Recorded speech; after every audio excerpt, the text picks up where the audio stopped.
It's interesting that you think that Sam Harris is strawmanning Jordan Peterson. I had the very opposite impression, actually. From the very start in the two podcasts that they did together, I had the impression that Sam was much more the listener who wanted to find out what Jordan is thinking about specific issues. And Jordan, on the other hand, was insisting he knew better than Sam Harris himself what Sam was thinking on specific issues. This was also my impression with the Matt Dillahunty interview, where Jordan, to me, came off as someone who was treating Matt Dillahunty as a type. He was treating him as and he's using the word actually. He's speaking of the materialist atheist types. He's speaking of the postmodern Marxist types.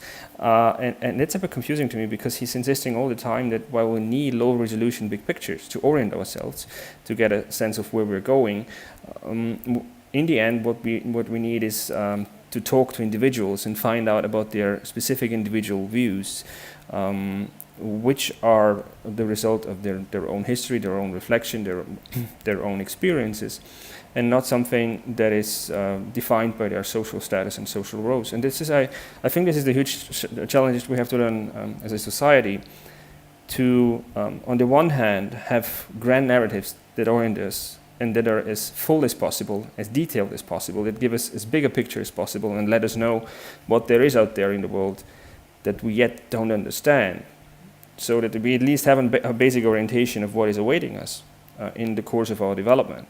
But we don't only need these big pictures, but we also need to engage people face to face and meet them as individuals and talk to them and find out how they stand on specific issues as individuals. And this is not something that I saw Jordan do with Sam Harris. Pretty much the opposite, actually. In the first podcast already, and Jordan had basically just skimmed over Sam's books. He was insisting that he knew better than Sam where Sam was coming from. This was irritating to me. And in the Vox interview as well, where Jordan came off pretty badly, the interview was edited in a very bad way. But still, there was a good question which he didn't answer, namely why he's speaking about the Hollywood types. So why he's in certain cases using these low resolution pictures to characterize someone, like the postmodern type students, and why, on the other hand, he's insisting that we should avoid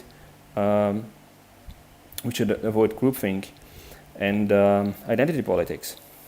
So I have a bit of a different view here. My impression actually is that if Jordan for once would shut up and let Sam speak, they would both actually find out that they share many views and they agree on most issues, if not all relevant issues.